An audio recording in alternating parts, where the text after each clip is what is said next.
On December 13th, 2010, a state of emergency was declared near Sarnia, Ontario that would stay in effect for 4 days. Hi, I'm Chris May, writer, producer, and host of This Day in Weather History, a podcast from the Weather Network in Canada, and sponsored by Tourism Ireland. Ireland is ready whenever you are. Plan your trip today. Press the green button now. Yes, it would take the better part of a week to remove hundreds of trucks and cars and clear huge snowdrifts that made the 402 and other roads across the district totally impassable from a storm that happened this day in weather history. In all, 600 travelers were stranded for as long as 48 hours on southwestern Ontario's Highway 402 because of the extreme winter weather conditions that moved in and over the region that day. Winds gusting as much as 70 kilometers per hour easily whipped around 30 to 40 centimeters of snow, creating massive drifts while also causing dangerous whiteout conditions with minus 25 wind chills. This could have been a whole lot worse had people started getting out of their cars trying to fend for themselves, but the quick thinking of police and a local radio station were responsible for saving everyone's life. All but one, but I'll get into that a little later on. First, the OPP, Ontario Provincial Police, closed Highway 402 from Kerwood Road to the U.S.-Canada border just before noon because even at that early period and with the full daylight, the road was too dangerous to travel. It's the worst that I've ever seen it. My 23 years of policing and probably all my life as an Ontario resident. In order to get to stranded and trapped motorists, the Ontario Provincial Police had to use snowmobiles to get around. Seeing that this was simply not enough, military Griffin helicopters were also called in to assist. In an official statement released by the OPP, it was said, quote, "Police rescuers are experiencing extreme weather challenges in reaching stranded motorists. However, they remain vigilant in their resolve to get stranded motorists to safety." They went on to say, "Everything possible continues to be done to rescue those stranded by this storm." End quote.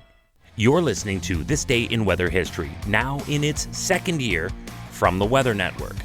And this month is sponsored by Tourism Ireland. Fresh air over vast, scenic landscapes. This is Ireland. Just press the green button.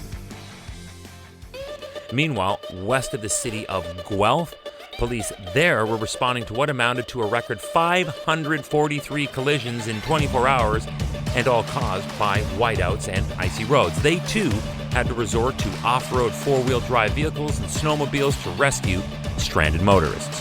We're farmers in the area. Basically, we went out to see if anybody was in great danger. We pulled out some trucks, some cars. We thought we'd go for a drive, seen these fellas stuck, so we're just bringing them some coffee, tea, and sandwiches. Back near Sarnia now, EMS workers were unable to actually even get to some calls in the affected Lambton County because plows simply couldn't clear the roads because the snow was too deep and the high winds reduced visibility to zero.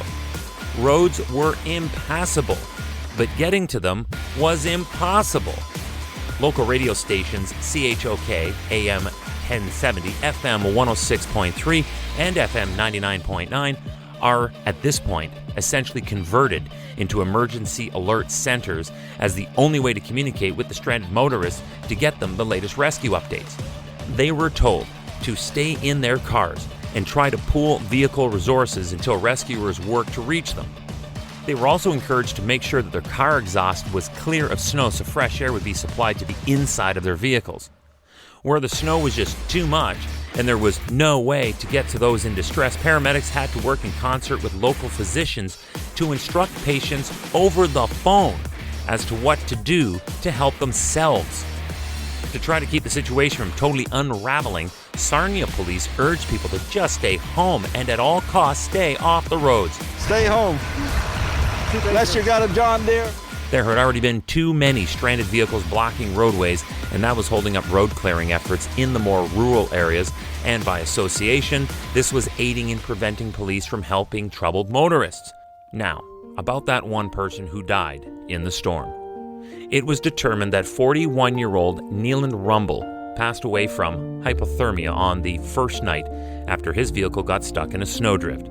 It was said that he did not have a cell phone on him when he walked towards a nearby farmhouse to call his parents and borrow a pair of snow pants so he could get to his job at a solar farm that was a mere 250 meters or 273 yards away. Neeland was found in a snowdrift the next day. Police believe he became disoriented in the severe weather that started this day in weather history. Tomorrow is December 14th, and this is when, back in 2002, a Norwegian car carrier ship sank while she was carrying 2,862 cars.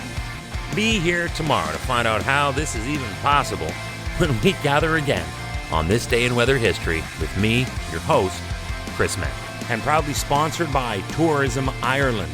Get ready. I have a very unique podcast experience coming up on December 21st. Mark it down. It will be the winter solstice edition, and I'm going to tell you all about the over 5,200 years of tradition from Newgrange.